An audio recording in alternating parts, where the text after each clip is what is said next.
پہلی بات یہ کہ نبوت اور رسالت کا مقصد کیا ہے۔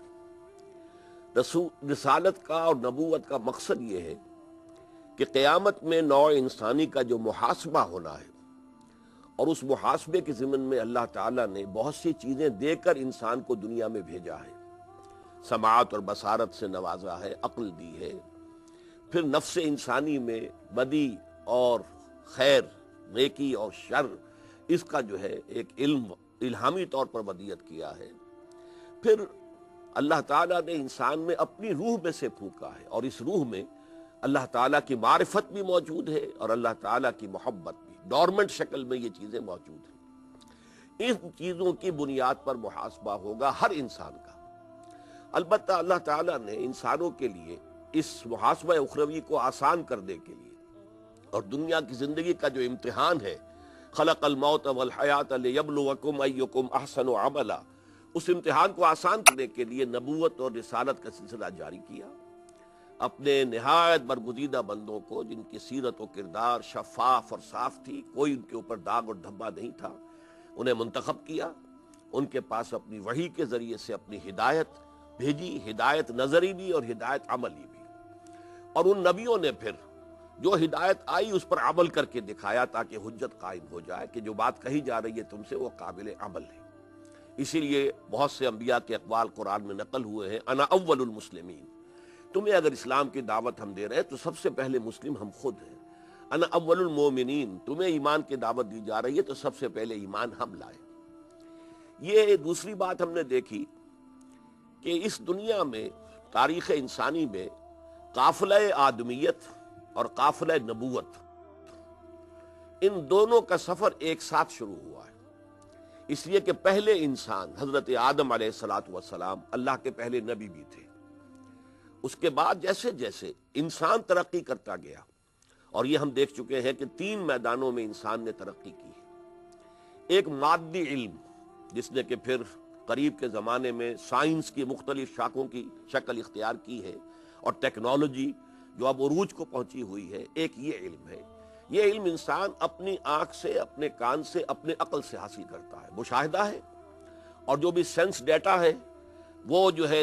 دماغ کے کمپیوٹر میں فیڈ کیا جاتا ہے، اس کو وہ پروسیس کرتا ہے، نتیجہ نکالتا ہے، قدم با قدم یہ علم بڑھتا چلا آ رہا ہے۔ اور اب تو آپ کو معلوم ہے یہ علم جو ہے ایک انتہا کو پہنچا ہوا ہے۔ عروج آدم خاکی سے انجم سہمے جاتے ہیں کہ یہ ٹوٹا ہوا تارا مہ کامل نہ بن جائے۔ دوسری ترقی ہوئی ہے انسان کے فلسفیانہ شعور میں، کہ اس نے اس کو غور کرنا شروع کیا، یہ کائنات کیا ہے، کہاں سے آئی ہے، کوئی اس کا بنانے والا ہے یا خود بخود بنی ہے، ہمیشہ سے ہے یا کسی خاص وقت پہ پیدا کی گئی، ہمیشہ رہے گی یا کبھی ختم ہو جائے گی، انسان کا مقام اس میں کیا ہے، کوئی خالق ہے تو اس کے ساتھ اس کا رابطہ کیا ہے، علم کیا ہے، کیا صرف علم بالحواس اور علم بالعقل ہی ہے یا کوئی اور سورس آف نالج بھی ہے، نیکی کیا ہے، بدی کیا ہے۔ ان تمام چیزوں پر جو فلسفیانہ غور و فکر ہوتا آیا ہے تو اس میں ترقی ہوتی گئی، تدریجاً اس کی لیول جو ہے اس کا بڑھتا چلا گیا۔ تیسرے، انسان کے تمدن کا ارتقا ہوا، کہ پہلے لوگ صرف غاروں میں رہتے تھے، کوئی نظام تھا ہی نہیں، کوئی مدنیت نہیں تھی، کوئی شہریت نہیں تھی۔ پھر اس سے آگے چل کر قبائلی نظام، جو سب سے زیادہ ابتدائی شکل ہے اجتماعی زندگی کی۔ پھر اس آگے بڑھ کر سٹی اسٹیٹس قائم ہوئی، جن میں کئی قبیلے ایک شہر میں آ کر رہ رہے ہیں۔ پھر آگے بڑھ کر بڑی بڑی ایمپائرز اور سلطنتوں کا دور آیا، سلطنت روما، سلطنت فارس، یہ 2 عظیم سلطنتیں اس وقت کی سپر پاورز تھی، جس وقت کے حضور کو مقبول کیا گیا۔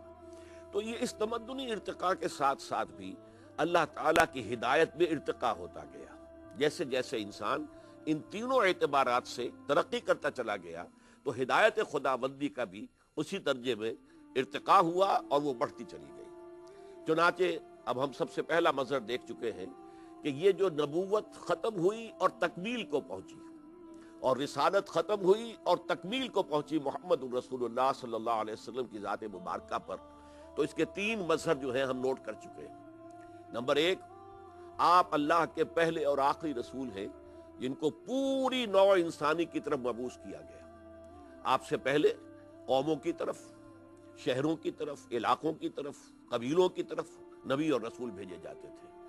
الی عاد اخاہم ہودا، الی ثمود اخاہم صالحا، الا مدین اخاہم شعیب علیہم الصلاۃ والسلام، حضرت ابراہیم بھی اپنی قوم کی طرف مبعوث کے، پوری نوع انسانی کی طرف نہیں۔ یہاں تک کہ میں بیان کر چکا ہوں تفصیل سے کہ اگرچہ عیسائیت کی تبلیغ پوری دنیا میں ہوئی ہے، لیکن حضرت مسیح علیہ السلام کا قول جو موجود ہے آج بھی بائبل میں کہ میں صرف اسرائیل کے گھرانے کی کھوئی ہوئی بھیڑوں کی تلاش میں آیا ہوں، اور قرآن صراحت سے کہتا ہے رسولاً الی بنی اسرائیل، وہ صرف بنی اسرائیل کی طرف رسول بن کر آئے تھے، جبکہ محمد الرسول اللہ صلی اللہ علیہ وسلم 2 آیات کے حوالے سے ہم دیکھ چکے ہیں، ویسے 5 مقامات پر قرآن میں یہ بات آئی ہے کہ آپ کی بعثت پوری نوع انسانی کے لیے، وما ارسلناک الا رحمۃ للعالمین،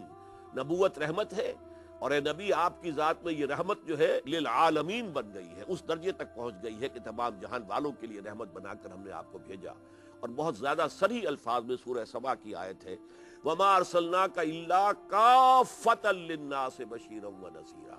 تو حضور پر تکمیل رسالت کا پہلا مظہر یہ ہے،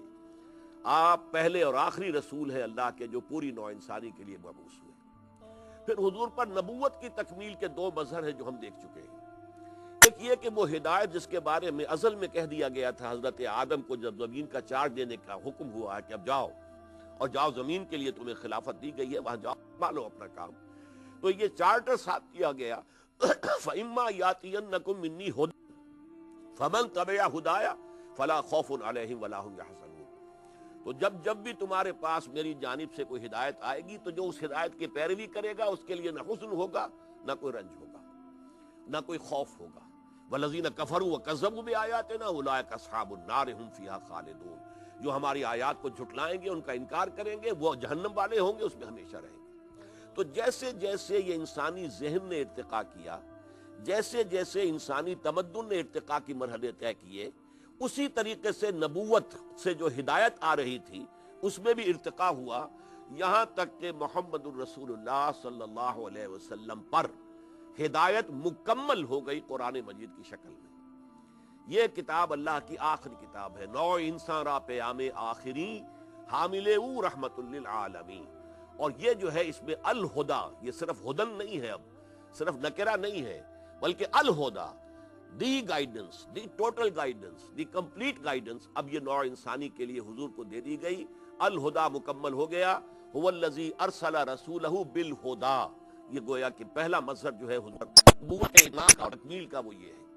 یہ میں عرض کر چکا ہوں کہ اسی کا در حقیقت یہ مظہر ہے کہ سابقہ کسی کتاب کی حفاظت کا ذمہ اللہ نے نہیں لیا، ورنہ ان میں تحریف نہیں ہو سکی تھی، قرآن مجید کی حفاظت کا ذمہ لیا، انا نحن نزلنا الذکر وانا لہ لحافظون، کیونکہ یہ آخری کتاب ہے اور مکمل ہے۔ پہلے تو یوں سمجھیے کہ ابتدائی ایڈیشنز تھے، پہلے کچھ احکامات دیے جا رہے تھے انٹرم پیریڈ کے لیے، مکمل ہدایت تو ابھی آنی تھی، تو ان کو محفوظ رکھنے کی چندہ ضرورت نہیں تھی۔ اصل میں حفاظت جو ہے اب اس قرآن کی ہے کہ اس کے اندر کوئی تحریف اس کے متن میں نہیں کی جا سکتی۔ دوسرا مظہر حضور پر تکمیل رسالت اور تکمیل نبوت کا کہ آپ پر دین مکمل کر دیا گیا،